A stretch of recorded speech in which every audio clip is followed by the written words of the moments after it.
The whole village went silent when the black convoy of cars rolled through the dirt road, stopping right in front of the crumbling hut where they had thrown me the day of my wedding. "Get up," the man in the suit said to my husband. The same husband everyone in this village had called a beggar for 3 years. "Sir, the board is waiting. The merger closes in 1 hour." Sir. I stood there in my torn wedding dupatta, mud still on my bare feet, staring at the man I had been forced to marry, the man my own father had sold me to as punishment as 12 armed guards bowed their heads to him. My name is Mira, and this is the story of how the poorest man in our village turned out to be the richest man alive, and how I almost let shame stop me from ever finding out. If you believe in kindness and second chances, please like, comment, share, and subscribe to Grandpa's Story Chair. Before we get into this story, I want to ask you something. Tell me in the comments, which country are you watching from tonight? And which city? I read every single comment myself. And honestly, some of my favorite moments on this channel are hearing where all of you are from. It reminds me this old chair reaches farther than I ever imagined. Now let's go back to the beginning. Back before the convoy, before the guards, before anyone knew his real name. Back to the day my father dragged me into a marriage he swore would be my punishment.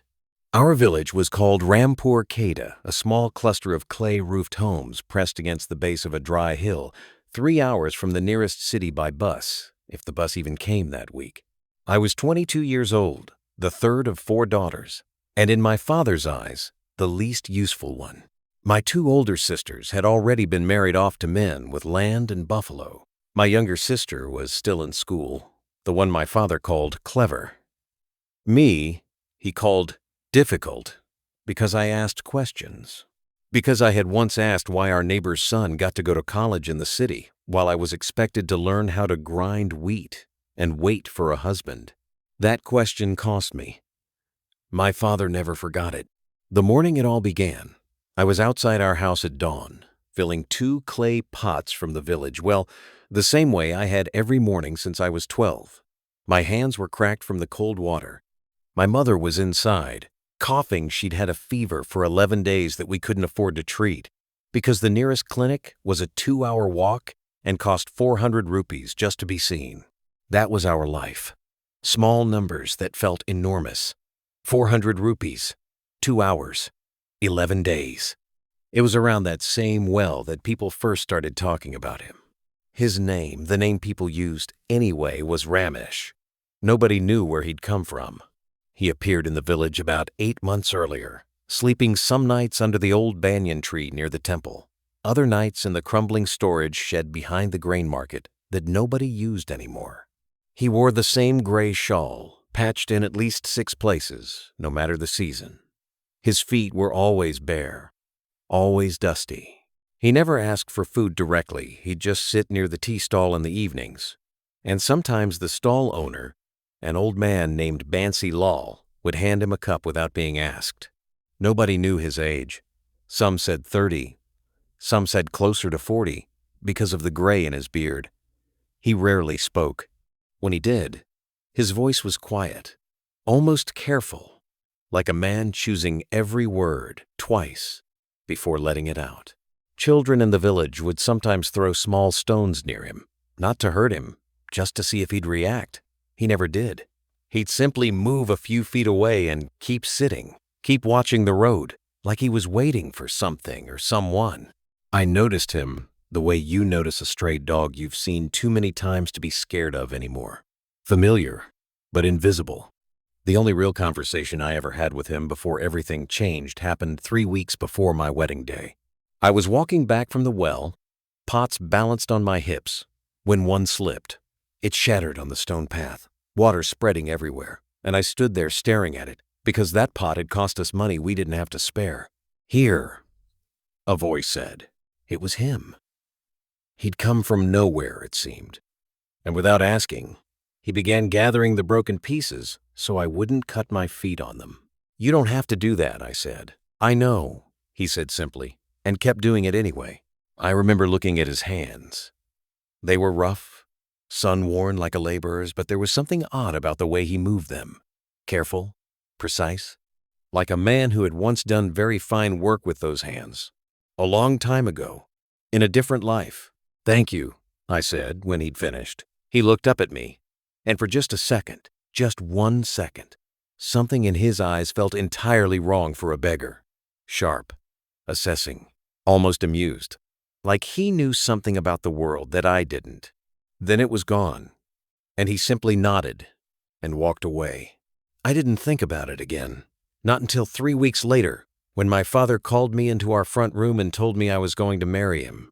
"You've shamed this family enough," my father said, not looking at me. "You'll marry the beggar.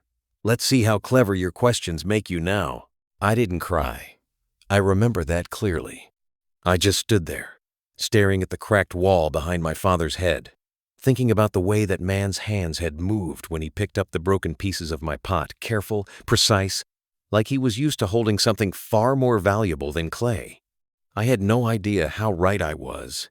The wedding happened 11 days later, and it was less a celebration than a punishment dressed in red silk. My mother cried the whole morning, not from joy, but because she knew, as I did, exactly what this marriage meant. My sisters didn't come. My father invited only enough people to make it official: the priest, 2 witnesses, and Bansi Lal from the tea stall, who seemed to be the only person in the village who didn't look at Ramesh with pity or disgust. Ramesh wore the same patched gray shawl to his own wedding. I wore my mother's old sari, taken in at the waist.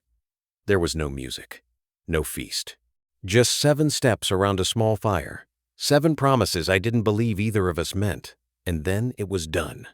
That night, my father gave us the storage shed to live in, the same one Ramesh had been sleeping in for months, and told me not to come back to his house until I'd learned some humility. I remember sitting on the floor of that shed that first night, staring at the cracks in the mud walls, waiting for whatever came next. Ramesh sat across from me, silent, his knees pulled up to his chest. "I won't touch you," he said quietly, after a long time. "Not unless you want me to. I know this wasn't your choice." It was such a strange thing to hear from a man everyone called a beggar, that quiet, deliberate kindness. Most men in his position, given a young wife and full authority over her, would have taken whatever they wanted. He didn't. He simply unrolled a second mat on the far side of the room, and that was that. The days that followed were the strangest of my life. He would disappear for hours at a time, sometimes entire afternoons, and return with nothing. No coins, no food, no explanation. When I asked where he went, he'd just say, "I had something to take care of." When I pressed harder, he'd change the subject gently, but firmly enough that I learned to stop asking.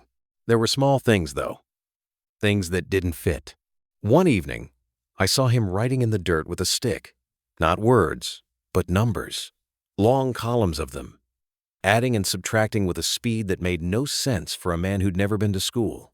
When he noticed me watching, he wiped it away with his foot immediately. Another time, a traveling merchant passed through the village selling cloth, and Ramesh corrected the man's arithmetic on a bulk sale out loud, without hesitation, saving the merchant nearly 2,000 rupees in an error he hadn't caught. The merchant stared at him like he'd seen a ghost. Ramesh just apologized and walked away. "How do you know numbers like that?" I asked him that night. "I used to work with them," he said. "A long time ago." "Doing what?" He was quiet for a moment. "Building things," he finally said. "Things that didn't exist yet." I didn't understand what that meant. Not then. About 6 weeks into our marriage, my mother's fever got worse, much worse. She could barely sit up, and the local healer said if she didn't see a real doctor soon, she might not survive the month. My father, despite everything, came to me in tears, because for all his cruelty, he did love her, and admitted he had no money left. He'd spent it all on my sister's dowries. I didn't know what to do. I sat outside the shed that night, crying quietly so Ramesh wouldn't hear, thinking about my mother's cough, about the 400 rupees we never had, about how unfair it was that a woman's life could depend on a number that small. The next morning, my mother was gone from the house. I panicked until Bansi Lal came running to tell me she'd been taken, in the middle of the night, in a private car, to the best hospital in the city. Someone had paid for everything.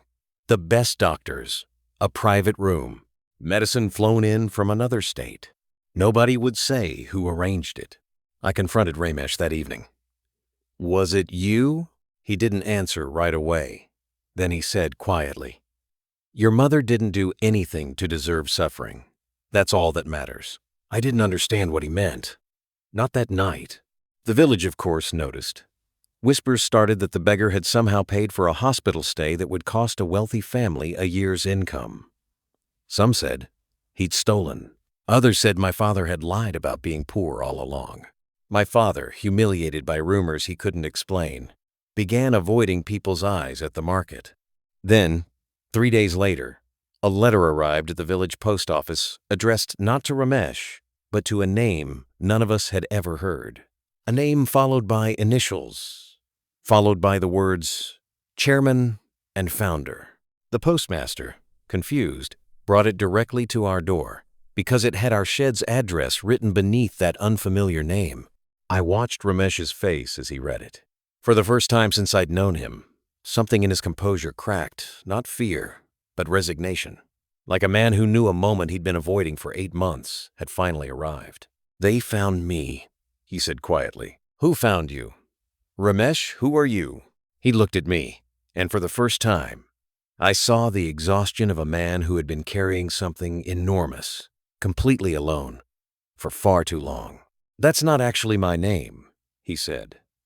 "And tomorrow, everyone in this village is going to find out exactly who I really am." The next morning, the road into Rampur Kheda, the same cracked dirt path I'd walked every day of my life, was blocked by cars. Not 2 or 3, 11 of them, black, polished, engines humming, kicking up dust that hadn't been disturbed like that in generations. Men in dark suits stepped out first, followed by 2 women carrying tablets and folders, all of them moving with the kind of urgency that made the entire village stop what they were doing and stare. My father came running from his fields. Bansi Lal abandoned his tea stall mid-pour. Children who had once thrown stones at Ramesh now hid behind their mother's legs, suddenly afraid of a man they'd mocked for months. A tall man in a gray suit walked straight past all of them, straight to our shed, and when Ramesh stepped outside, the man didn't reach out to shake his hand. He bowed his head. "Sir, we've been searching for 8 months. The board convened an emergency session after the Hyderabad plant crisis. We need you back at headquarters immediately. Investors are threatening to pull out of the merger. Without your signature by 6 p.m. today, we lose the Meridian deal. 11,000 jobs, sir." The entire village had gone silent. My father's mouth hung open. "Sir," I repeated almost to myself.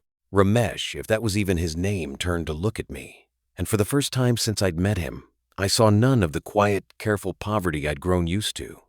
I saw someone else entirely. Someone who had simply been wearing that quietness like a second shawl. "My name is Arjun Vardhan," he said, loud enough now for the whole crowd gathering around us to hear. 8 months ago, I stepped away from my company, Vardhan Industries, after the death of my father. I needed to disappear, to remember what it felt like to be seen as nothing instead of everything. I told no one where I was going. Not even my own board.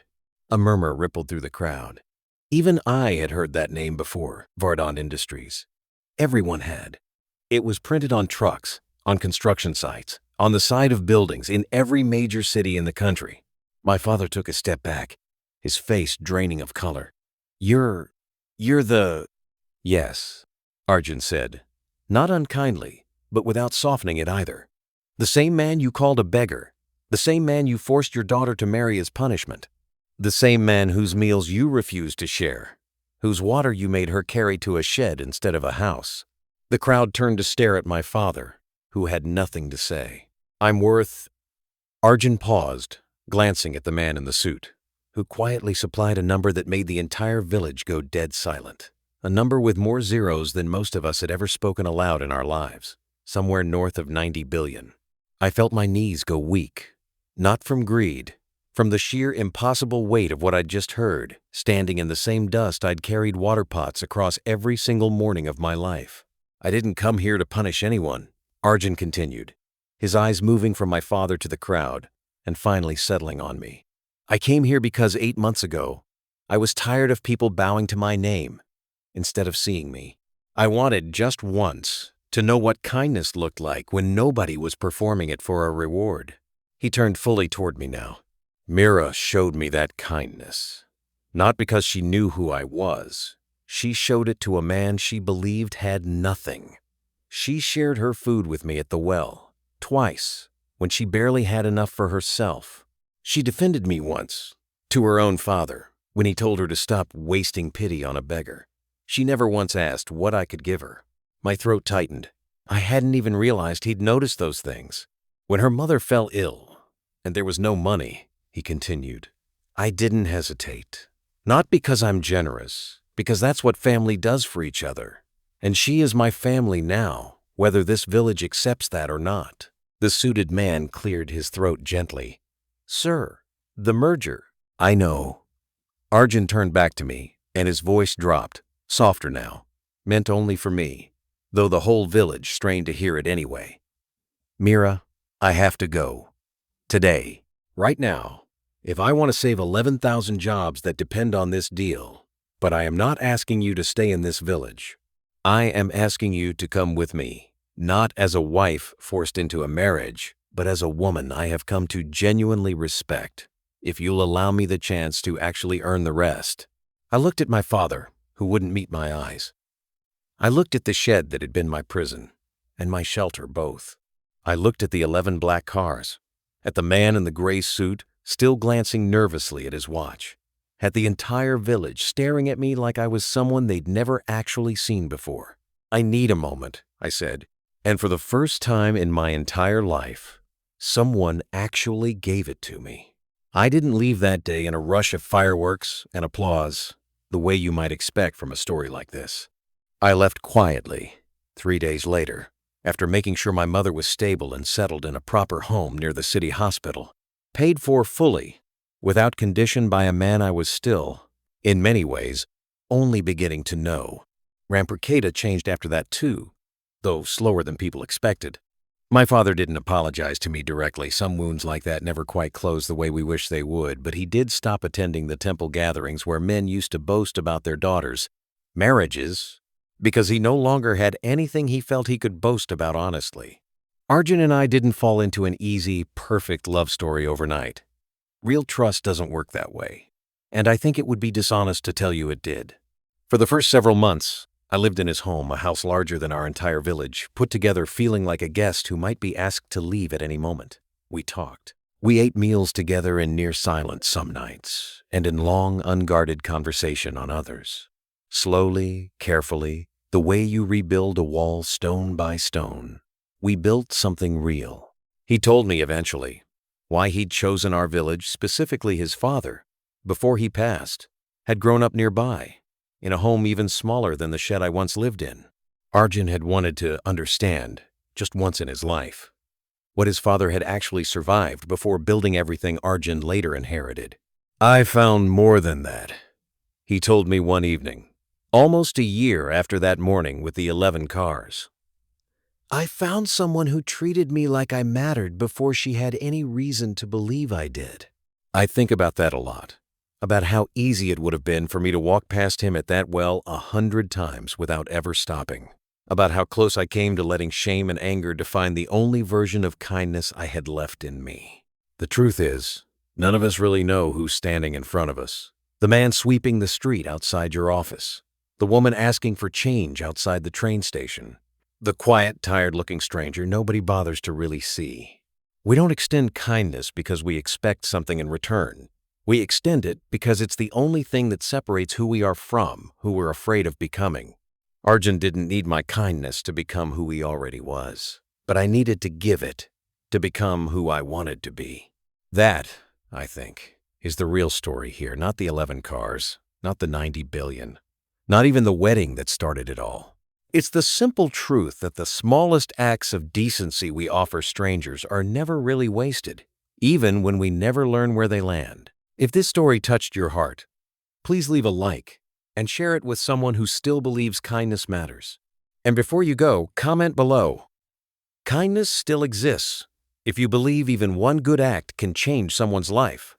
Thank you for sitting with me in this old chair a little while longer. I'll see you in the next one.